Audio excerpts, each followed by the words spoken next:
Okay guys, hey and welcome to episode 2 of the Definitive Tattoo Guide. If you're thinking about getting a tattoo done but you haven't seen the first episode yet, I would recommend you click up along here or the link in the description and go watch that. Just pause this video, go watch that and come back here. I'll wait. We good? You back? Awesome. So let's continue on with this episode. So guys, if you're going to get your tattoo done, I recommend you go into this prepared with your eyes open. So if you're saving up to get your tattoo done, I recommend you have around another £20 or $30 saved up on top of the amount of the tattoo, because Aftercare products are expensive, and that is something I wasn't completely aware of before my first tattoo, but I do want everyone else to be prepared for this in advance. You're looking to spend around £15–20 just on the Aftercare creams and gels and stuff. So before I tell you what creams and gels to use, I want to tell you what ones not to use, okay?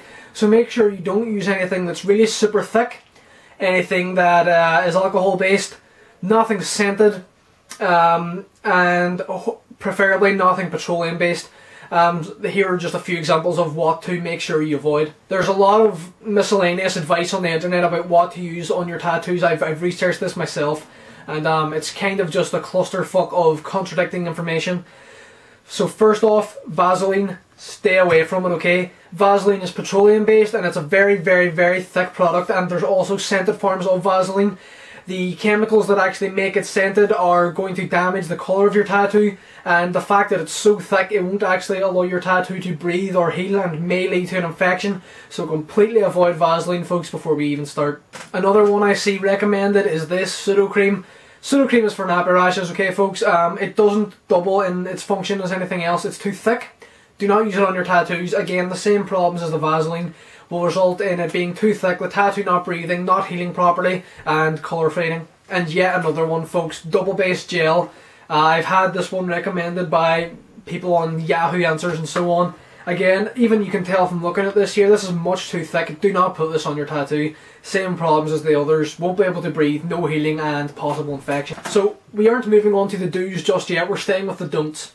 Whenever you get your tattoo done, the tattoo artist will put either a bandage or like a saran wrap cling film thing on the area, either the arm or wherever you've got the tattoo done. And they may or may not tell you to keep this on for X amount of hours. They may just simply forget because it's been a long day for them, and you take it off as soon as you get home.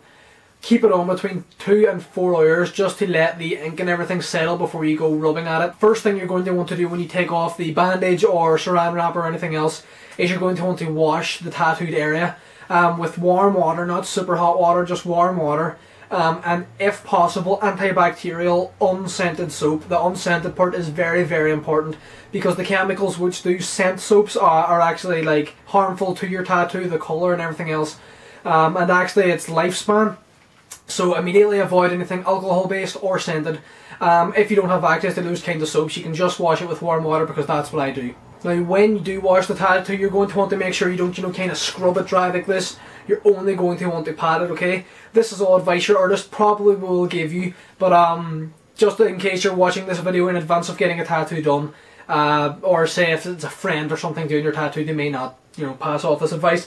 So you better just pat it like this and not scrub it, just to avoid any form of harm to the artwork itself. And finally, on the list of don'ts, do not get a shower the next day. Because you don't want to risk getting shower gel or shampoo or conditioner or anything else in on the tattoo, as it may negatively affect it as in the colour fading, the lifespan of the tattoo. It may actually warp the tattoo depending on, say, if you use a particularly strong brand of shampoo or something.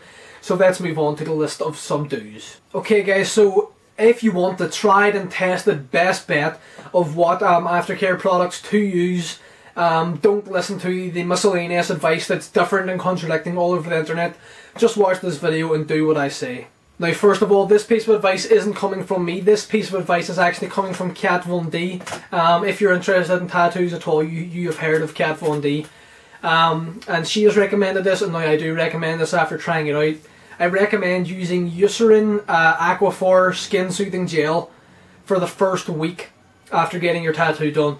Now you're thinking, the first week, how long is a tattoo going to take to heal? Depending on the size of the tattoo, anywhere between 2 weeks and a month. Again, just depending on the size of the tattoo, the amount of different shades and everything else in it. For example, my tattoo here, the one which is like completely block black, took longer to heal and completely peel off than this one did that was different shades. It's just how it works out. But definitely for the first 7 days, or at least the first 5 days, use this Eucerin Skin Soothing Gel. So we're done with the Eucerin now. We want to move on to Bepanthen Nappy Rash Cream. Now you may feel embarrassed or whatever going into a store and buying nappy rash cream, but my little method for it is I walk right up to the counter, pretend I couldn't find it anywhere in the shop, and say, "Do you have Bepanthen? I need it for my tattoos." And then you feel cool as shit, so it's okay.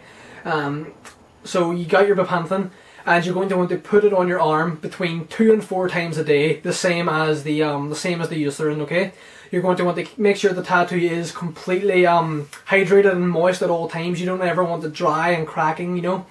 So even if you need to, you could put your Bepanthen in like a little tub and carry it around with you, which is what I actually recommend doing. I'll show you mine actually, hang on. Just a little tub like this, okay? Simply because the tube of the Bepanthen is like a metal tube, and from the squeezing it will actually cause the tube to bust, which doesn't make it very practical carrying it around. So I recommend that first of all. But between 2 and 4 times a day, the same as the Eucerin, and make sure you don't apply too much. I'll try and use Sudocrem now as an example to show you just how much to put on. Okay guys, so just pretend that let's just pretend this is my new tattoo, okay?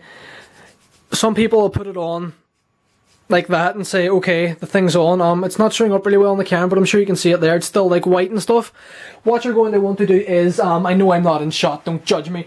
You're going to want to rub it in circles, okay? In circles like this. Don't go scrubbing up and down or side to side. Rub it in circles like this. Until the surface of the arm actually just looks shiny. It's not white, it just looks shiny. I say arm, that's just because that's where all mine are. But until it looks shiny and you can't see any of the white streaks or the gel or anything else. Simply because if you put on too much like that, it will actually over-treat it and will cause fading. Not complete fading, but fading in patches.